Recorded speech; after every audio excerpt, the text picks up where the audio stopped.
Hello दोस्तों, आप सभी अच्छे होंगे ऐसी मैं कामना करता हूँ। आज हम लोग भारतीय न्याय संहिता की धारा 317 क्लॉज 5 के बारे में पढ़ने जा रहे हैं। तो चलिए बिना किसी देर के हम लोग वीडियो को स्टार्ट करते हैं।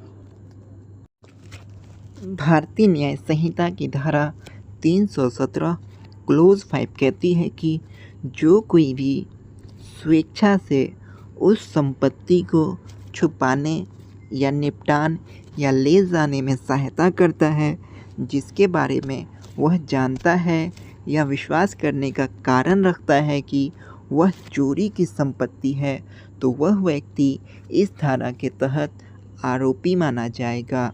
अर्थात वह व्यक्ति जो चोरी की संपत्ति को छुपाने में या ले जाने में या निपटान करने में सहायता करता है जिसके बारे में वह जानता है कि वह चोरी की संपत्ति है, तो वह व्यक्ति इस धारा के तहत आरोपी माना जाएगा। अगर हम सरल शब्दों में कहें तो इसका तात्पर्य ये है कि यदि कोई व्यक्ति जानबूझकर चोरी गई संपत्ति को छुपाने या उसका सौदा करने में मदद करता है, तो वह व्यक्ति इस धारा के तहत आरोपी माना जाएगा।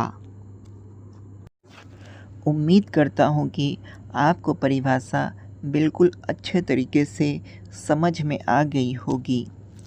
अब हम इस धारा से संबंधित कुछ उदाहरण आपके समक्ष प्रस्तुत करते हैं, जिसको समझ लेने के बाद मैं आशा करता हूँ कि आप भारतीय न्याय संहिता की धारा 317 क्लॉज 5 कभी नहीं भूलेंगे। पुलिस पदाधिकारी को एक सूचना मिलती है कि कन्हाई मंडल अपने सहयोगी के साथ मिलकर बिजली एवं अन्य लोहे की सामानों की चोरी कर अपने कबाड़ी दुकान में रखकर खरीद बिक्री करता है। सूचना के आधार पर पुलिस कन्हाई मंडल के कबाड़ी के दुकान पर पहुंचती है तथा घेराबंदी करते हुए छापामारी करती है, तो एक व्यक्ति पुलिस को देखकर भागने लगा, जिसे पुलिस बल के सहयोग से पकड़ लिया गया।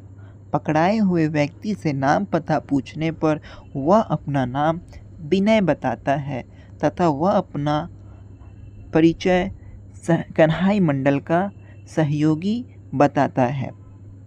पुलिस के द्वारा विधिवत कबाड़ी के दुकान का तलाशी लिया गया तो बिजली का तार, लोहे के अनेकों प्रकार के सामान वहां से बरामद किए गए। बरामद सामान के बारे में पकड़ाए व्यक्ति से पूछताछ किया गया तो वह बताता है कि कन्हाई मंडल अपने सहयोगी के साथ चोरी कर लाता है और मैं चोरी गई सामान को गलाकर नया आकार दे देता हूँ, जिससे कि चोरी का सामान पकड़ा ना जाए। तत्पश्चात पुलिस पदाधिकारी के द्वारा सभी सामानों को जब्त कर विनय को गिरफ्तार कर लिया जाता है और इस संबंध में एक आवेदन दिया जाता है। उपरोक्त उदाहरण से आपने सीखा कि कन्हाई मंडल ऐसा व्यक्ति है जो अपने सहयोगी के साथ मिलकर लोहे एवं बिजली की सामानों की चोरी कर खरीद बिक्री करता है।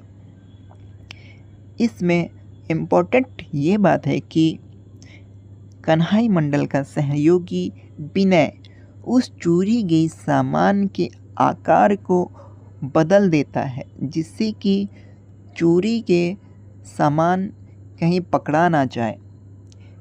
इस धारा के अंतर्गत कन्हाई मंडल एवं उसके सहयोगी आरोपी तो होंगे, लेकिन मुख्य आरोपी यहाँ विनय होगा, क्योंकि वह व्यक्ति ही है जो चोरी के सामान को छिपाने में सहायता कर रहा है। चलिए, आशा करता हूँ कि आपको पहला एग्जाम्पल अच्छे से समझ में आ गया होगा। अब हम लोग दूसरे एग्जाम्पल की ओर बढ़ते हैं। पुलिस पदाधिकारी के द्वारा कन्हई मंडल को गिरफ्तार कर लिया गया है। अब पुलिस पदाधिकारी के समक्ष कन्हई मंडल अपना दोष स्वीकारोक्ति बयान देता है। दोष स्वीकारोक्ति बयान ऐसे बयान को कहते हैं जब कोई अपराधी अपने दोष को स्वीकार कर लेता है तो वह अपना बयान पुलिस पदाधिकारी के समक्ष देता है, तो इसे ही दोष स्वीकारोक्ति बयान कहते हैं। तो वह अपने बयान में बताता है कि आज से करीब 1 वर्ष पहले वह अपना तथा अपने परिवार का भरण पोषण बिल्डिंग का काम करके किया करता था। मुझे 2 पुत्र एवं 2 पुत्री हैं। दोनों पुत्री बालिग हो गई हैं, जिस कारण शादी के लिए मुझे अधिक पैसे की ज़रूरत थी। इसी बीच मेरी मुलाकात गुड्डू मंडल तथा उसके सहयोगी से हुई। एक दिन बातचीत के दौरान मैंने कहा कि मुझे पैसे की अधिक ज़रूरत है, तो गुड्डू मंडल बोला कि हम लोग बिजली का तार एवं पोल का एंगल चोरी करते हैं, तुम भी हमारे साथ रहो, बेचने पर अच्छा पैसा मिलता है। तब हम बोले कि चोरी नहीं करेंगे, तो गुड्डू मंडल बोला कि तुम कबाड़ का दुकान खोल लो, हम चोरी करके तुम्हें बेचेंगे, तुम सारा सामान खरीद लेना। तब हम उन लोगों के कहने पर अपने घर में ही एक कबाड़ी का दुकान खोल लिए। तब से गुड्डू मंडल एवं उसके सहयोगी चोरी का सामान चुरा कर मेरे पास बेच देते थे। मैं अपने दुकान पर एक सहयोगी विनय को रखा था, जो लोहे के एंगल तथा तार को पिघलाकर दूसरा रूप दे देता था, जिससे चोरी का सामान पकड़ा ना जाए। एक दिन पुलिस के द्वारा मेरे घर पर छापामारी किया गया, तो यह देखकर मैं घर के पीछे वाले दरवाजे से भाग गया और उनके सहयोगी विनय को पुलिस के द्वारा पकड़ लिया गया। गिरफ्तारी के डर से चोरी छिपे रहने लगा, लेकिन आज पुलिस के द्वारा गिरफ्तार कर लिया गया। यही मेरा बयान है।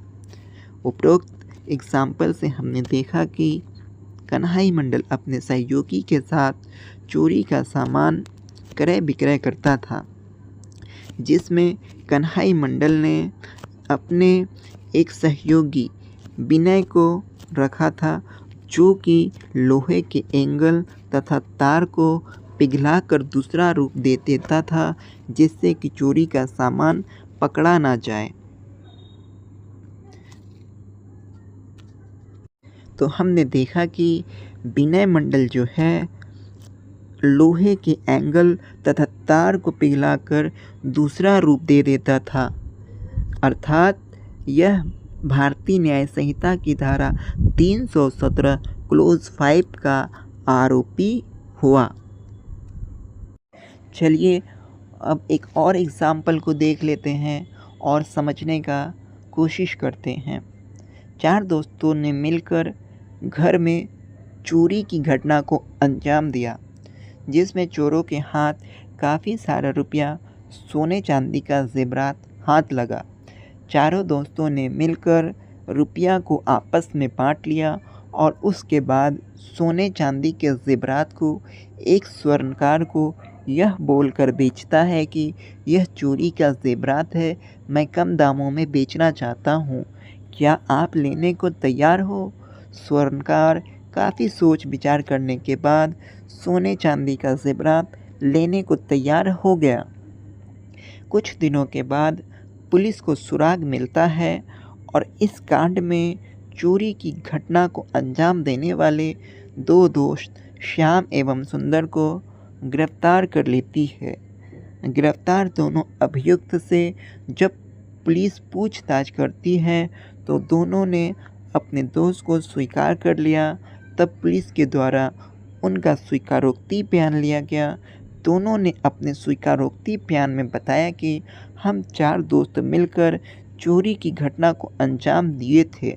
चोरी करने से जो रुपया प्राप्त हुआ उसे हम सभी मिलकर बांट लिए थे तथा सोना चांदी का जेवरात एक स्वर्णकार को बेच दिए थे, जिसके एवज में स्वर्णकार ने लालच में आकर खरीद लिया था।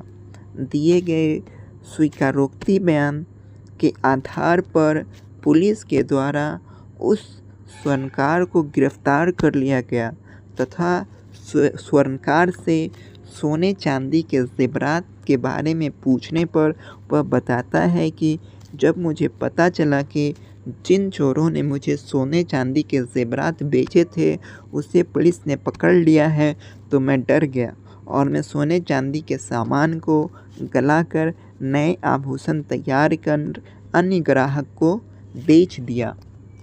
अर्थात उपरोक्त एग्जाम्पल से हमने देखा कि 4 दोस्तों ने मिलकर चोरी की घटना को अंजाम दिया, जिसमें से पुलिस के द्वारा 2 आरोपी को गिरफ्तार कर लिया जाता है। तो गिरफ्तार आरोपी के द्वारा बताया जाता है कि चोरी के रुपये पैसा को आपस में बांट लिए तथा चोरी में प्राप्त हुए सोने चांदी के जेवरात को एक स्वर्णकार को बेच दिए। जब पुलिस के द्वारा उस स्वर्णकार को गिरफ्तार किया जाता है तो वह अपने बयान में बताता है कि सोने चांदी के जेवरात को मैंने ख़रीद लिया था। जब मुझे पता चला कि चोरों को पुलिस ने पकड़ लिया है तो मैं डर गया और सोने चांदी के जेवरात को गलाकर मैंने अन्य ग्राहक को बेच दिया। तो यहाँ स्वर्णकार इस धारा के तहत आरोपी माना जाएगा। चलिए अब हम इस धारा से संबंधित प्रावधानों के बारे में जान लेते हैं। इस धारा के अंतर्गत सज़ा की बात करें तो 3 वर्ष कारावास या जुर्माना या दोनों, और यह एक संज्ञेय अपराध है, अर्थात पुलिस को बिना वारंट के अभियुक्त को गिरफ्तार करने का अधिकार है। यह एक नॉन बेलेबल ऑफेंस है, अर्थात आपको ज़मानत नहीं मिलेगी। इसकी सुनवाई किसी भी मजिस्ट्रेट में हो सकती है और यह एक समझौता योग्य है। आशा करता हूँ कि आपको मेरे द्वारा दी गई जानकारी पसंद आई होगी। धन्यवाद।